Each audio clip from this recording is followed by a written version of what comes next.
नया episode and नई शुरुआत।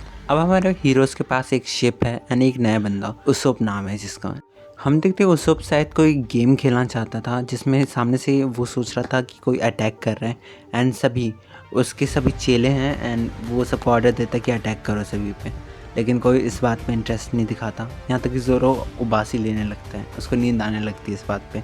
लूफी ने अपना एक फ्लैग डिज़ाइन कर लिया था जिसके ऊपर बहुत बढ़िया डिज़ाइन था। वैसे भी वो कहता है कि हमारे पास अब 4 लोग हैं तो हमें इसकी ज़रूरत पड़ेगी ही। ज़ोरो के रिएक्शन से हमें पता चलता है कि उसको ये मैप बिल्कुल पसंद नहीं आ रहा होता है। नामी कहते हैं एक पायरेट का फ्लैग जो होता है वो डर को दिखाता है, मैं डर रही हूँ तुम्हारे टैलेंट से। उसोप कहता है कि कर दी ना छोटी बात, मुझे बताते इस बारे में, मैं 50 सालों से इस काम को कर रहा हूँ। लूफी अपना सीधा साधा बच्चा वो कह रहा था 50 साल, वो एक्साइट हो जाता है एक्साइटेड। पर नामी ज़ोरो कहते हैं तो फिर ये तो एक बुढ़ा आदमी हो चुका होगा। फिर उसोप अपना एक फ्लैग बनाता है, खैर वो किसी को पसंद नहीं आता है, सभी लूफी वाले डिज़ाइन पे शिफ्ट हो जाते हैं। फाइनली अब हमारे गोइंग मेरी के पास अपना एक फ्लैग था। Episode 18 you are the weird creature Gaiman and his strange friends. तो हम स्टार्टिंग में देखते हैं कि सामने से एक तूफान आ रहा होता है जिसकी वजह से नामी को लगता है कि ये वही आइलैंड है जो कि फेमस है एक ट्रेजर के लिए। और एक और बात, इस आइलैंड के जो भी पास जाता है उसको भगवान की बहुत बड़ी पनिशमेंट झेलनी पड़ती है। खैर इसके बावजूद भी लूफी के ऑर्डर पे सभी लोग निकल जाते हैं उस आइलैंड की तरफ। ज़ोरो और उसोप पूरी जान से शिप को बचाने की कोशिश कर रहे थे एंड में वो लोग उस आइलैंड पे पहुंच जाते हैं जहाँ का सीन बिल्कुल बहुत डरावना था जिसको देख के उसोप बिल्कुल डर रहा था। नामी बताती एक बार की बात है, इस आइलैंड पे कुछ पायरेट्स आए थे एंड वो सडनली जब रात में सो रहे थे तो वो लोग एक जानवर बनने लगे, सब लोग जानवर बनने लगे एंड किसी की इतनी मूछें इतनी बड़ी होगी जैसे मानो वहाँ पे सांप हो मूछों की जगह पे। नामी कहते हैं इसका कोई प्रूफ तो नहीं है लेकिन लोग कहते हैं। तभी हम देखते हैं ज़ोरो और लूफी को दो आंखें बहुत तेज़ से देख रही होती है। फिर हमें और भी क्रिएचर दिखते हैं जिनकी आंखें बिल्कुल आती है, लेकिन ज़ोरो को कुछ डर वर नहीं था, वो सो रहा था। कुछ ही टाइम में लूफी के सामने एक सांप आया जिसका फेस एकदम रैबिट की तरह था। उसो भी पीछे डर रहा था जिसकी वजह से नामी भी डर गई थी और कह रही थी मुझे ऐसे मत डराओ एंड उसो कह रहा था मैं तो बस नाच रहा था यहाँ पे। फिर उसो को दोबारा कोई चीज़ टच करती है और वो कहती है लूफी ऐसा मत करो। फिर वो देखते हैं वहाँ पे एक कुत्ता होता है जिसकी शक्ल एकदम अजीब होती थी जिसकी वजह से नामी और उसो बिल्कुल डर जाते हैं एंड फिर वो देखते हैं पीछे और सभी जानवर हैं एंड फिर ऊपर से आवाज़ आती है कि भाग जाओ यहाँ से, इस आइलैंड को छोड़ दो। फिर वो लोग सोच रहे होते कि आवाज़ आ कहाँ से रही है। ऊपर से दोबारा आवाज़ आती है एंड वो कहते हैं कि अपुनिच यहाँ का भगवान है, अगर तुमको अपनी जान प्यारी है तो निकल लो यहाँ से, तुम लोग एक और कदम रख के तो दिखाओ, फिर देखना मैं तुम्हारा क्या हाल करता हूँ। लूफी कहता है कि ये बंदा मुझे बहुत अजीब लग रहा है। फिर दोबारा आवाज़ आती है तुमने अजीब कैसे कहा। फिर हम देखते हैं वहाँ पे बहुत सारे जानवर अजीब अजीब से आने लगते हैं एंड सामने से एक पिग आता है जो एकदम लाइन की तरह दिख रहा था। खैर लूफी उस पिग को उठाता है एंड फिर वो पिग उसके मुंह को पकड़ के खींचने लगता है। खैर वो रबड़ का बंदा था तो फिर उसका फेस खिंचता गया। तो वहाँ से आवाज़ आई आखिर तुम हो कौन। लूफी बताता है मैं एक रबड़ मैन हूँ एंड मैंने एक डेविल फ्रूट खाया है। वो कहता है डेविल फ्रूट, पागल मत बनो, मैंने पहले ये बारे में सुना था जब मैं पायरेट था। नामी इस बात को नोट करती है एंड वो पूछती है तुम पायरेट भी थे, क्या तुम सही में भगवान हो भी। वो कहता है शांत हो जाओ, अगर तुम भागे नहीं तो तुम्हारा अंजाम बुरा होगा।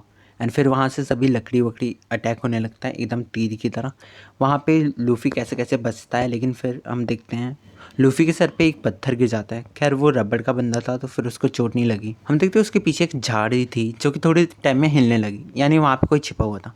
वहीं से एक गन निकलता है एंड वो लूफी पे शूट कर देता है। खैर जैसे कि लूफी एक रबड़ मैन है उसको कुछ नहीं होता, वो बुलेट को दोबारा पीछे की तरफ फेंक देता है जिसकी वजह से वो बिल्कुल डर जाता है सामने वाला बुशेस में जो छिपा था। फिर नामी सोचती है अच्छा तुम ही गॉड हो। वो बंदा बिल्कुल डरा होता है एंड वो लूफी को मॉन्स्टर कहता है एंड लूफी एंड उसको उसका पीछा करते करते चले जाते हैं, भागते रहते हैं एंड एंड में हम देखते हैं कि वहाँ पे एक बुश नॉर्मली पड़ा हुआ था। फिर लूफी सभी उसको देखते हैं, फिर उसके पैर निकल जाते हैं एंड फिर वो भागने लगता है। खैर वो दूर नहीं जा पाता है एंड पेड़ से लड़के दोबारा गिर जाता है। फिर जब सामने आते हैं लोग तो फिर देखते हैं वहाँ पे एक बॉक्स के अंदर एक आदमी पड़ा हुआ था। वो आदमी कोई और नहीं था, वही आदमी था जो अपने आप को भगवान मानता था यहाँ पे। खैर उसकी हालत सही नहीं थी और वो कहता मुझे उठाओ उठाओ यार मुझे। तो पर लूफी उसको उठाते हैं एंड फिर सामने से आवाज़ आती है कि चलो मैं तुम्हें इस बार छोड़ रहा हूँ। ना वो भागने लगता है लेकिन लूफी उसका गला पकड़ लेता है, उसको मतलब गला तो नहीं पकड़ता, पकड़ लेता है एंड उसको अपनी तरफ खींच लेता है।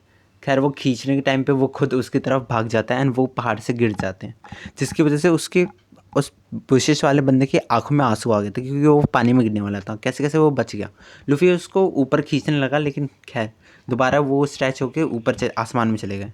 नामी उस बंदे की ट्रीटमेंट करती है एंड उसको पट्टी लगाती है। फिर हम देखते हैं सारे जानवर उसके पास ही इकट्ठा थे एंड फिर वो कहता है कि मैं इस बॉक्स से नहीं निकल पाता, मैं 20 साल से यहाँ पे हूँ एंड इस बॉक्स के अंदर फंसा था 20 सालों से। उसको बिल्कुल नॉर्मल था। वो अपने बैग में से चाय निकालता है एंड वो पीने लगता है। एक घूंट बाद वो पूछता है कि तुम 20 साल से यहीं पे थे। वो कहता है जैसा कि तुम देख सकते हो मेरी दाढ़ी मूछे सब आ चुके हैं, मेरे आईब्रोज टच हो चुके हैं एक दूसरे से। लूफी को उस पर तरस आने लगता है एंड फिर हम देखते हैं ज़ोरो अपनी नींद से उठ चुका है एंड वो अब सामने आता है। उसोप से उसका चाय छीनता है एंड फिर पीता है। फिर उसकी आंखें खुलती हैं एंड फिर वो देखता है कि ये सामने बंदा है कौन। वो फिर बाकी सब कहते हैं जल्दी नोटिस कर लिया करो भाई। फिर ज़ोरो और लूफी बड़ी मेहनत करते हैं, उसको निकालने की कोशिश करते हैं लेकिन फिर भी वो निकल नहीं पाता। वो कहता है कि मैं 20 साल से इसके अंदर हूँ एंड फिर मेरा बॉडी और ये बिल्कुल चिपक चुका है, अगर इसको तोड़ा तो मेरी बॉडी खुद टूट जाएगी। पूछता है कि तुम लोग हो कौन, मैंने अभी तक ऐसे पायरेट्स नहीं देखे। लूफी कहता है मैं हूँ लूफी और मैं पायरेट किंग बन के रहूँगा एंड उस वन पीस को पा के रहूँगा। हमारे चाचा जी सोच रहे थे वन पीस, तुम सही में उसके पीछे पड़े हुए हैं, तो मतलब तुम ग्रैंड लाइन में भी एंटर करोगे। ओए बच्चे हल्के में मत ले वो जगह, बिल्कुल वो कब्रिस्तान है। मैंने एक बार कुछ पायरेट्स को देखा जो वहाँ से लौटे थे। वो इस हालत में थे जैसे कि वो जिंदा तो हैं लेकिन उनकी आत्मा निकल चुकी है उनके शरीर से। ये बहुत डरावना था, जैसे कि उनके साथ बहुत बहुत बहुत बुरी चीज़ हुई हो। लूफी के हाथ में ग्रैंड लाइन का मैप था एंड चाचा जी भी देख रहे थे उसे एंड फिर वो पूछते कि तुमको पता है कि ग्रैंड लाइन कहाँ पे है, तुमको पढ़ना आता है ये मैप। फिर वो लूफी कहता है नहीं मुझे नहीं आता। फिर वो कहता है हम दोनों सेम है। फिर दोनों हंसने लगते हैं। लूफी कहता है चाचा मेरा लक बहुत बढ़िया है, मैं वन पीस को ढूंढ के ही रहूँगा। फिर चाचा देख रहे होते हैं एंड फिर उनको याद आता कि वो और लूफी एकदम बिल्कुल सेम है, वो दोनों अपने गोल को पाने के लिए कुछ भी कर सकते थे। नामी पूछती है इसका मतलब। फिर वो अपना चाचा जी बताते हैं कि ये 20 साल पुरानी बात है, जब मैं और मेरे 200 साथी इस आइलैंड पे आए थे। सभी ने अच्छे से ढूंढ लिया लेकिन किसी को खजाना नहीं मिला, तो सब लोग उस आइलैंड से जाने लगे थे। लेकिन गायमोन जो कि हमारे चाचा जी का नाम था एंड वो देखते हैं ऊपर की एक पहाड़ी है, शायद उसके ऊपर कोई खजाना हो सकता है। तो फिर वो बड़ी मेहनत से उसके ऊपर चढ़ते हैं एंड उनको खजाना दिखता भी है एंड पर फिर भी वो उनका हाथ छटकता है एंड वो ज़मीन पर गिर जाते हैं एंड नीचे एक ट्रेजर होता है एंड उसके ऊपर ही वो गिर जाते हैं, जिसकी वजह से उनका पूरा बॉडी उसके साथ अटैच हो जाता है। फिर वो बहुत कोशिश करते हैं अपने दोस्तों को बुलाने की लेकिन कोई नहीं आता एंड 20 साल से वैसे ही थे। चाचा जी कहते हैं कि भले कुछ भी हुआ हो लेकिन मेरे दिमाग से वो खजाना निकला नहीं एंड 20 सालों से मैंने उसको की रक्षा की है एंड वो मेरा है। लूफी कहता है हाँ वो आपका ही है, इसमें कोई दो राय नहीं है। नामी कहते हैं चलो हम आपकी हेल्प करते हैं उस खजाने को लेने में। फिर चाचा जी एंड उनके सभी साथी निकल जाते हैं उस पहाड़ की तरफ। सभी देखते हैं वो पहाड़ बहुत बड़ा है लेकिन चाचा जी बहुत खुश थे कि आखिरकार वो टाइम आ चुका है जब उनको सारे खजाना मिल जाएगा। वो लूफी पे अपना विश्वास टिकाते हैं एंड वो लूफी भी अपना हाथ बड़ा करके उस पहाड़ के ऊपर चढ़ जाता है, गम गम रॉकेट नाम के मूव की हेल्प से। चाचा जी के मन में बहुत सारे लड्डू फूट रहा होता है लेकिन फिर भी बहुत टाइम होने के बाद भी लूफी नहीं आया था एंड फिर उसको सोच के क्या हो गया ऊपर एंड फिर हम देखते लूफी सामने आया एंड फिर वो कह रहा था कि मैंने ऐसे 6 खजाने ढूंढे हैं। अपने चाचा जी कहते हैं अच्छा तुमने आखिरकार उसको ढूंढ लिया, उसको मेरी तरफ फेंको जल्दी जल्दी। लूफी कहता है नहीं मैं नहीं फेंकूँगा। फिर नामी सब लोग सोच रहे होते हैं नहीं ये लूफी कर क्या रहा है, उस खजाने पे तो उनका सारा हक है। अपने चाचा जी कहते हैं नामी बेटा शांत हो जाओ, इसकी कोई ज़रूरत नहीं है, इससे अब कोई फ़र्क नहीं पड़ता। लूफी बेटा तुम सही में बहुत बड़े आदमी हो। मेरे दिमाग में ये बात हमेशा से थी कि अगर अगर उस खजाने में कुछ ना हो तो।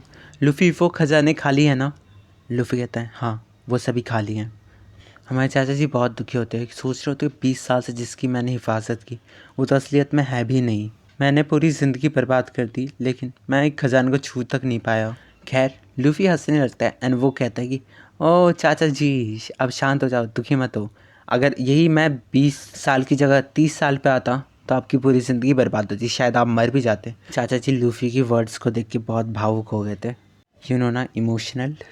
लूफी कहता है आपने बहुत साल अपने आप को पागल बना लिया, चलिए आप हमारे साथ मिल जाइए, हमारे साथ पायरेट बनिए आप भी अभी, और इन छोटों की से खजाने की जगह पे वन पीस ढूंढते हैं। अपने चाचा जी बहुत इमोशनल होते हैं कि पहली बार उनको कोई इनवाइट कर रहा है अपने ग्रुप में। शाम होती है, फिर हमें पता चलता है चाचा जी नहीं जाने वाले, क्योंकि इस आइलैंड पे बहुत सारे क्रिएचर्स जो थे, वो सभी जानवर, वो उनकी फैमिली की तरह बन चुके थे। वो कोई भी ख़जाना से बहुत बड़ी चीज़ थी उनके लिए। अब वो उन्हीं के साथ अपना जीवन व्यतीत करना चाहते हैं, एंड इसको देख के लूफ़ी और सभी खुश हो रहे होते हैं। अब जैसा कि उनके पास अब कोई ट्रेजर के लिए चिंता नहीं रही, तो वो अब जो भी चाहें वो कर सकते हैं। ऐसे सभी लूफ़ी कहते हैं, ठीक है सर, आज चलते हैं हम चाचा जी। खैर आखिरी टाइम वो उस पे गुस्सा होता है, लेकिन थोड़े टाइम पे सभी हंसने लगते हैं। एंड लूफ़ी अपने बोट पे चढ़ के, यानी शिप पे चढ़ के, वो सबको बाय बाय कहते हैं। एंड फिर हमारे चाचा जी कहते हैं, अपने सपनों की तरफ बढ़ते रहना, एंड अगर वन पीस किसी को मिले वो तुम हो, एंड जब तुमको वन पीस मिले तो इस पूरी दुनिया को ख़रीद लेना। एंड फिर बस यहीं तक अपनी स्टोरी थी। अब नेक्स्ट एपिसोड में दोबारा मिलते हैं।